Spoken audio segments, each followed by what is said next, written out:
சிங்கம் ஒரு நாள் காட்டுக்குள்ளே ரொம்ப சோகமாக நடந்து போய்கிட்டு இருந்தது. அதை பார்த்த நரி, சிங்கராஜா என்ன ஆச்சு? நீங்கள் இவ்வளோ சோகமாக இருந்து நான் எப்பயுமே பார்த்ததே இல்லையே, என்ன ஆச்சு உங்களுக்கு அப்படின்னு கேட்க, சிங்கமும், நரியே, யானை கூட்டத்தில் ஒரு தலைவர் இருக்கான், அவன் யாருன்னு என்னால் கண்டுபிடிக்க முடியல.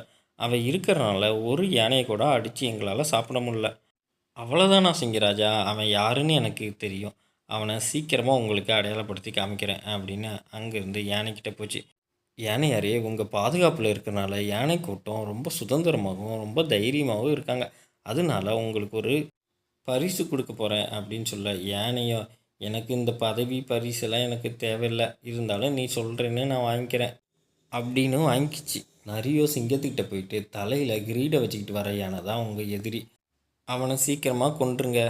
யானையோ இது தெரியாமல் கிரீடத்தை தலையில் வச்சுக்கிட்டு, அடாடா, இந்த நரி கொடுத்த பரிசு ரொம்ப அழகாக இருக்கே அப்படின்னு காட்டுக்குள்ளே உலா வந்துக்கிட்டு இருந்தது. சிங்கமும் பழி வாங்கிறதுக்காக கடும் கோபத்தில் யானை வர வழியில் காத்திருந்தது. வந்ததுன்னா உடனே அடித்து சாப்பிட்லான்னு தான் கூட்டத்துக்கு சொல்லி வச்சுருந்தது. புகழ் போதைக்கு அடிமையானால் அதன் விளைவு இப்படித்தான் இருக்கும். மறக்காமல் சேனலை சப்ஸ்கிரைப் பண்ணுங்கள். தேங்க்யூ.